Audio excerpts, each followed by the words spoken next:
เลยนำเลยนี่ดิบดิมาแปลงกับบอกช่วยพี่น้องกันแม่ดิบนี่ช่วยพี่น้องกันแม่เดินซอยจุพี่น้องซอยจุจุละสินะคะเจียวเพียสดเลยนี่แปลงบอกเพียสดเลยนี่ลองไหมลอง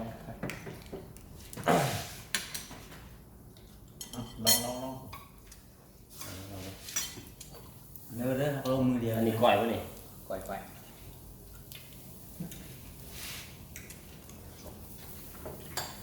อยเพีย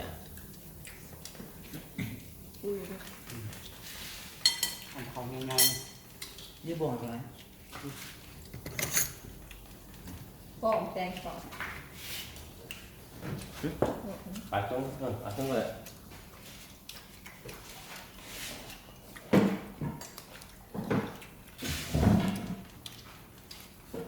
คนน้ำกินน้ำเนาะแค่นี้ให้พี่น้องดูมั้ย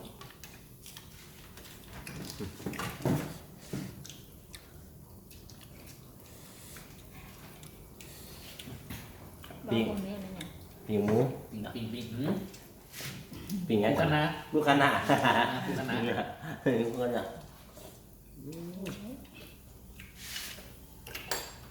เอาดิเนี่ยใส่จุดเดียว30ลืม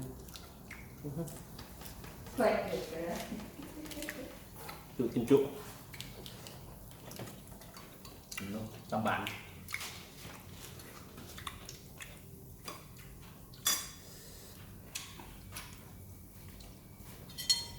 ป้องแปลงสี อันนี้แหละเอาขับเลย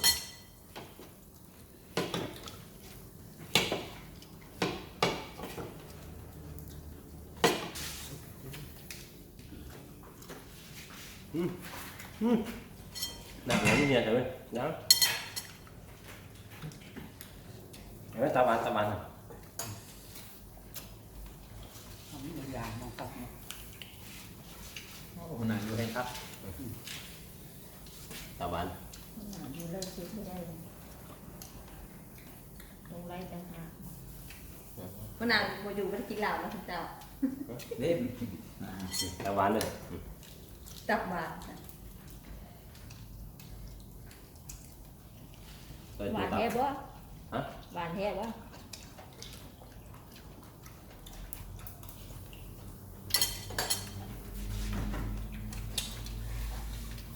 ครับ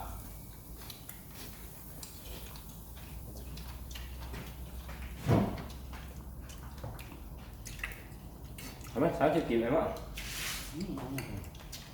เจ้าที่เหนา30กิโลปลากิ้วนั่นน่ะฮะปลากิ้วพาคิริวน้องเพิ่มพาคิริวอ่ะพาคิริวภาษาไทยเนี่ยพาคิริวภาษาไหนปลากิ้วบ้านเราผัดปลายังพาเช็ดโต๊ะ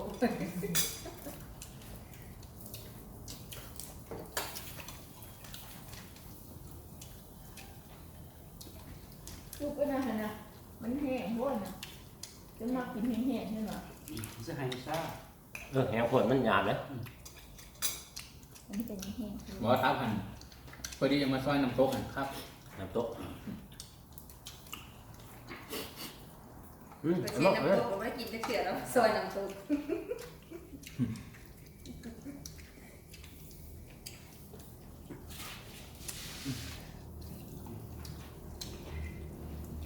ส่งโมงแล้วมีโต๊ะเป็น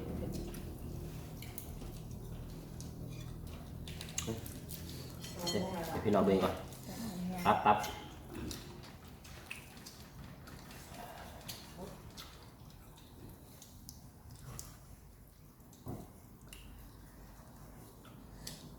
ับบานกินในกระตับบานโดย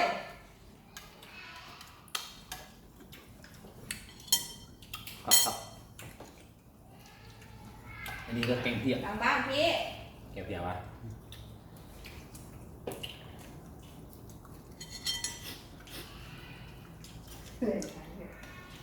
โชคมาเลยพี่เลยหาคน ตัวเอาก็ได้ เห็นไหม แม่พามันตัว เบ้เบ้ อยู่หลังบ้านก่อนดีตัวบอกอยู่หลังบ้านเลย ตื่นมาไม่กำมาเมื่อไหร่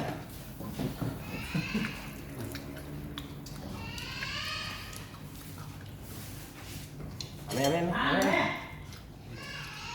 เอาตัวอะไร ต่อได้จับเลยเด้อ ให้ปีนา เอามาเก็บ น้องเป็นเฮีย ต่อเลย เข้มจริงๆมาอะไรอะไรเนี่ย ปิ้งเนี้ย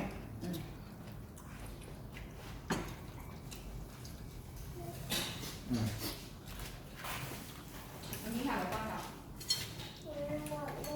ไปยังหน้าไปเปิดโลกเปิดแล้วเปิดประตูเป็นประตูนี่คือเรื่อง ไปซ้ำแล้วเลยไปซ้ำเนื้อ เดี๋ยวไปทำไม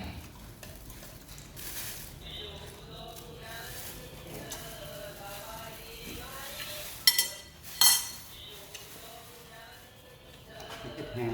ผมดีเนาะผมดีเนาะ